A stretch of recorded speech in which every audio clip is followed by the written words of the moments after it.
গাজীপুর জেলা বিএনপির সভাপতি ও সাবেক সংসদ সদস্য ফজলুল হক মিলন বলেছেন, স্বৈরাচারী শেখ হাসিনা সরকারের বিরুদ্ধে বিএনপি বিগত 15 বছর ধরে আন্দোলন সংগ্রাম করেছে। ছাত্র জনতার আন্দোলনের ফসল অন্তর্বর্তী সরকারকে টিকিয়ে রাখা এখন বিএনপির দায়িত্ব।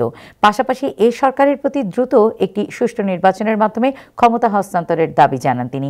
শুক্রবার সন্ধ্যায় জ্যাকসন হাইটসের একটি মিলনায়তনে নিউ ইয়র্ক স্টেট বিএনপি আয়োজিত এক সভায় প্রধান অতিথির বক্তব্যে মিলন এসব কথা বলেন। নিউ ইয়র্ক স্টেট বিএনপির সভাপতি ওলিউল্লাহ আতিকুর রহমানের সভাপতিত্বে অনুষ্ঠানে বিশেষ অতিথি ছিলেন কেন্দ্রীয় বিএনপির জাতীয় নির্বাহী কমিটির সদস্য গিয়াস আহমেদ।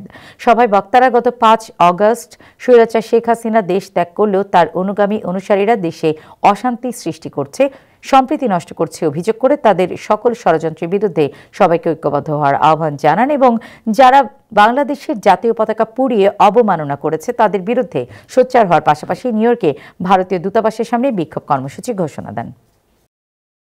ছাত্ররা তো আমাদেরই দেশের মানুষ, আমাদের দলের যে কোনো আমাদেরই সন্তান।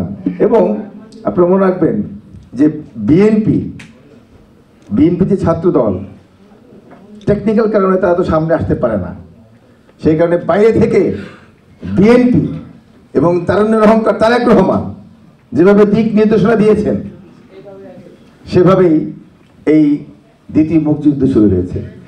ছাত্রদের দাবি ছিল একটি কোটা সংস্কার, কিন্তু এই কোটা সংস্কারকে থেকে এক দফার আন্দোলনে নেওয়ার পিছনে তারুণ্যের অহংকার তারেক রহমানের ভূমিকা সেটি সবচেয়ে বেশি ছিল।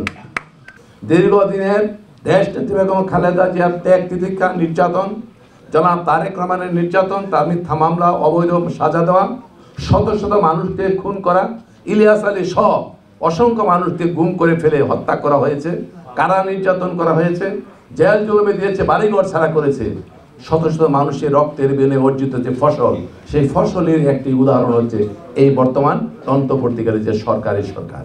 অতএব সরকার আমাদের ফসল, আমাদের উৎপাদিত ফসল কোনো লোকে যাতে নষ্ট করতে না পারে সেই জন্য আমাদেরকে দায়িত্বশীল ভূমিকা পালন করতে হবে।